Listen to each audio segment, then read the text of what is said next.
So good morning everyone. First of all, I would like to express my gratitude to Hedges for your efficiency and support. Dahil pagkalabas pa lamang ng permit na to last week, nandito na agad tayo ngayon para sa groundbreaking ceremony na to. We truly appreciate how fast and committed your team has been.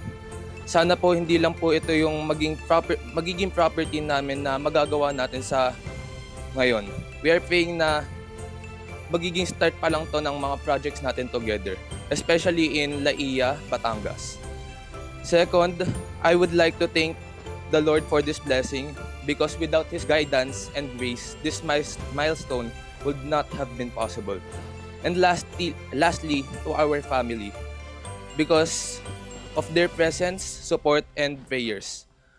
Malaki talaga to yung bahagi na to sa tagumpay na to. Maraming salamat po sa inyong lahat. So without further ado, let's go start the groundbreaking ceremony na.